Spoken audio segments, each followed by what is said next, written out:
ભગવાન શિવજીએ કર્યા રામ દર્શન। ભગવાન શંકર પાર્વતીજીને રામ દર્શનની કથા સંભળાવે છે।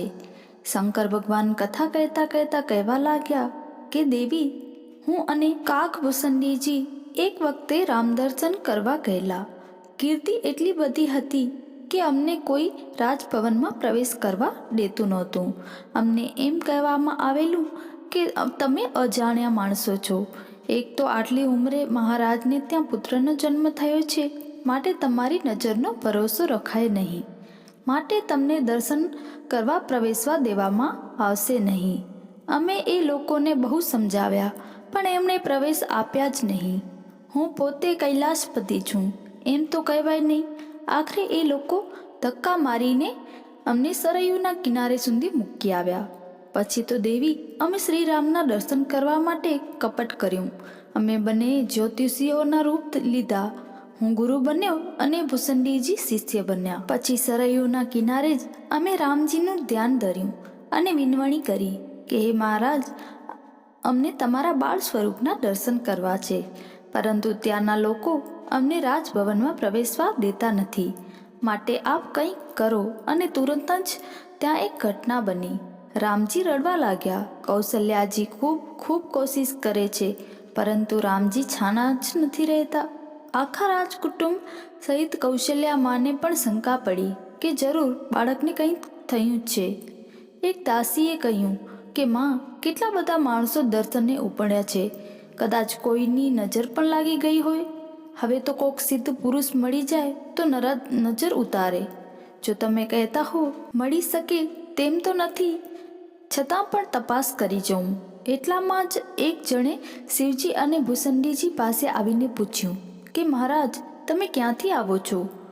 તો અમે કહ્યું કે અમે હિમાલયથી આવીએ છીએ। તો મહારાજ, તમને કોઈ બાળકને ઉતારી આવી ગયો હોય તો તે ઉતારતા આવડે જ છે? જો આવડતું હોય તો અમારા રાજાના રાજભવનમાં આજ પુત્ર જન્મ્યો છે, અને અત્યાર સુધી તો તે હેમખેમ હતો, પરંતુ જાણે કોઈની નજર ન લાગી હોય તેમ અચાનક રડવા લાગ્યો। હજી એ રડે છે, કેમે કરી છાનો નથી રહેતો, એટલે અમારે તો જોઈતું જ હતું। અમે તરત જ હા પાડી દીધી અને રાજભવનમાં લઈ જવા કહી દીધું।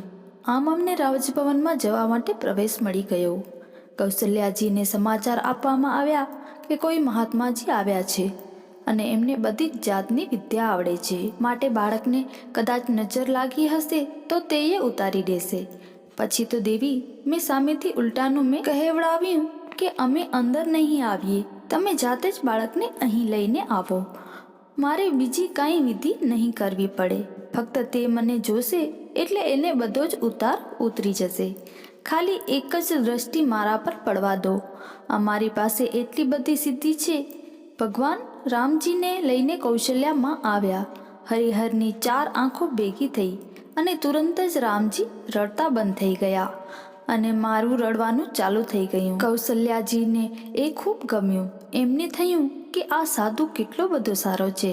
મારા પુત્રનું રુદન એણે લઈ લીધું અને મારા પુત્રને સાજો કરી દીધો। ખરેખર મહાત્મા ચમત્કારી જ છે। પછી મેં કૌશલ્યાજીને કહ્યું કે માં, તમારું બાળક આજ તો રડ્યું, પણ હવે પછી ક્યારે નહીં રડે। તમે એક કામ કરો, તમારા બાળકને મારા હાથમાં આપો।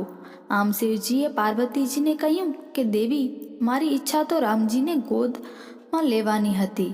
પછી કૌશલ્યાજી બાળક મારા હાથમાં સોંપે છે। મારી પાછળ શિષ્ય રૂપે ઊભેલા ભૂષણજીજીએ મને ઈશારો કરી સમજાવે છે કે મહારાજ જોજો, પાછળ હું પણ ઊભો છું, હું ન રહી જાઉં, નહીં તો મારે લહાવો લેવો રહી જશે। અને પછી તો કૌશલ્યા કહેવા લાગ્યા કે હે મહારાજ, આપ તો કોઈ ચમત્કારિક સિદ્ધ સંત જેવા જણાવો છો, જેથી આપ મારા બાળકનું ભવિષ્ય ન જોઈ આપો। મેં ભૂષણજીજીને ઈશારો કર્યા। ભગવાન મારી ગોદમાં બિરાજ્યા। એમના પગ તમારા તરફ છે, તેથી તમે ચરણ સ્પર્શ કરી લ્યો। આમ ભૂષણજીજીએ પ્રભુના ચરણાવિંદમાં નમસ્કાર કરી પ્રભુના ચરણ સ્પર્શ કર્યા। પછી તો કૌશલ્યાજીના આગ્રહને વશ થઈ મેં જોવા માંડ્યા અને કૌશલ્યાજીને કહ્યું કે આ તમારો પુત્ર ખૂબ મહાન થશે। એ કિશોર અવસ્થામાં આવશે ત્યારે તમારે ત્યાં એક મહાત્માજી આવશે અને તમારા પુત્રને એ સાથે તેડી જશે। મારી વાત સાંભળી કૌશલ્યામાં રોવા જેવા થઈ ગયા અને મને કહેવા લાગ્યા, મહારાજ, તમે આ કેવા જોશ જુઓ છો? મેં કહ્યું, પણ માં, એ મહાત્મા તમારા પુત્રને સાથે તો લઈ જશે, પરંતુ જગતમાં નામ ના કાઢે અને ખૂબ પ્રશંસા પામે, તેમજ અતિ સ્વરૂપવાન રાજકન્યા સાથે પરણીને ઘેર પાછો આવશે. એટલે માં, તમારે નારાજ થવાનું કાંઈ જ કારણ નથી. વળી તેના પગની રેખાઓ પ્રમાણે તે ખૂબ જ સમય સુધી યાત્રા કરશે. તુલસીદાસજી લખે છે, અવધ મેં આદમી એક આયો, બુઢા બડો પ્રમાણિક બ્રાહ્મણ, નામ કહાયો અવધ મેં. તુલસીદાસજીએ શબ્દો લખવામાં ખૂબ ચતુર છે. તેમણે લખ્યું, વૃદ્ધ હતો અને પાછો પ્રામાણિક હતો, તો બરાબર છે. આમ કૌશલ્યા માને અતિ આનંદ થયો અને વળી પાછા આગળ વધી કહેવા લાગ્યા કે હવે તેના હાથની રેખાઓ જોઈ કહો કે એ અયોધ્યાની રાજગાદી ક્યારે શોભાવશે. મેં કહ્યું, ગાદી તો મળશે જ. એટલે તેમને કહ્યું કે ગાદી તો મળશે, પણ ક્યારે, કેટલી ઉંમરના સમયમાં, જરા વિગતવાર કહો. માં, હજી તો એના હાથની રેખાઓ સંપૂર્ણપણે વિકસી નથી. જેમ જેમ મોટા થશે તેમ તેમ ભાગ્યની રેખાઓમાં વિકાસ થશે, માટે તમે તે બાબતે નિશ્ચિંત રહો. આમ કહી મેં વાત ગર્ભિત રાખી. શું વાત કહું પાર્વતીજી?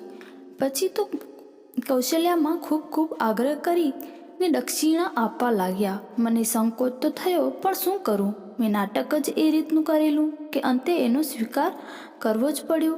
આમ હું રામજીના બાળ સ્વરૂપના દર્શન કરી કૈલાસ પાછો ફર્યો.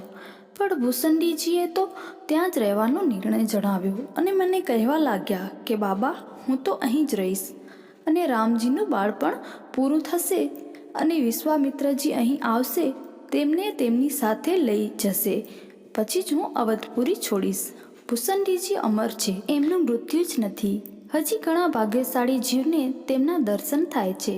આ રીતે શિવજીએ પાર્વતીજીને પોતાનો અનુભવ વર્ણવી બતાવ્યો. જય શ્રી રામ.